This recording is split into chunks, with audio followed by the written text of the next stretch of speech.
Paul O'Grady handed in his notice at Radio 2 after being asked to share his regular slot with Rob Beckett, who, at 37, is 3 decades his junior. The TV and radio host lamented that he was disappointed, suggesting Radio 2 was always intended for an older audience, but that producers are on a quest to make it more appealing to the younger generation. "I was disappointed, because I'm a great believer in continuity," he revealed, after relinquishing a slot he had held for 14 years. His final show was in August 2022, which devastated regular listeners who had come to enjoy his broadcasts. "Radio 2 has changed, it's not what it was.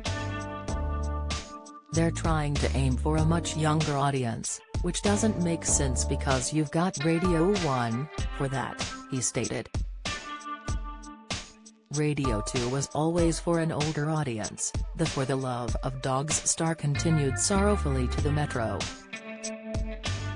However, he announced his decision to part ways with the station last year, insisting that it was the right time to go under the circumstances. At around the same time, veteran broadcaster Ken Bruce, 72, also left the station to transfer to Greatest Hits Radio, sparking an ageism row.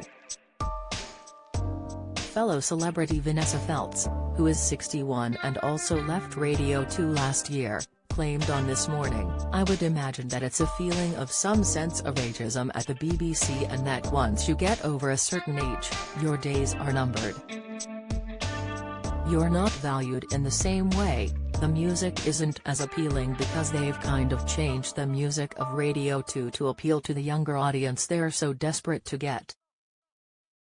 Radio 2 adamantly denied her claims in a statement in which it added that the channel is hugely proud of having a range of presenters from their 30s to 80s years old.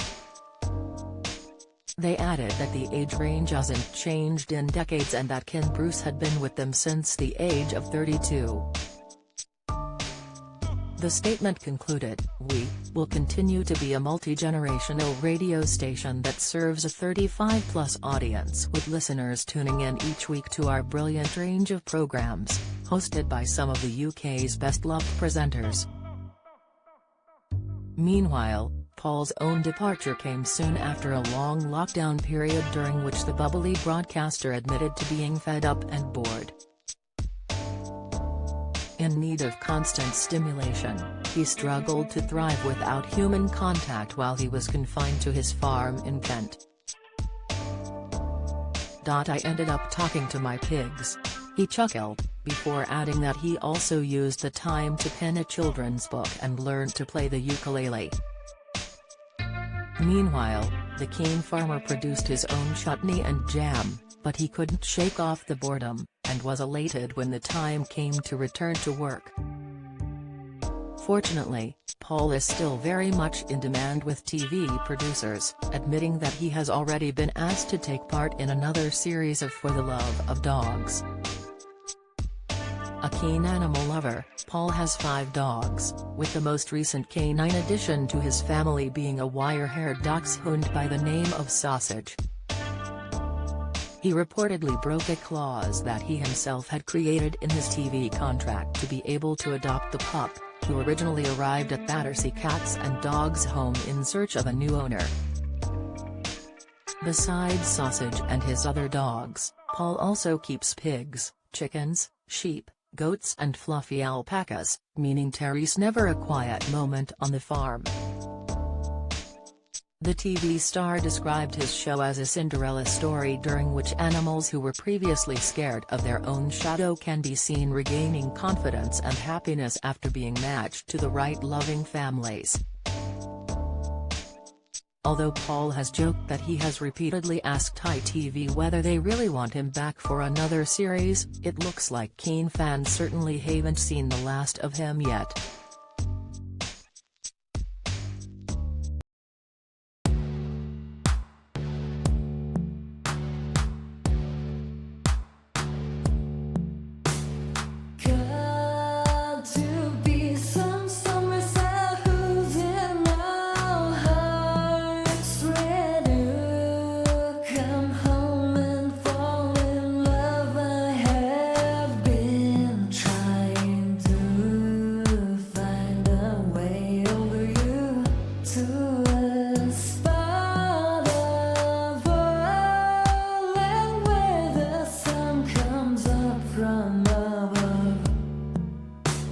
I'll tell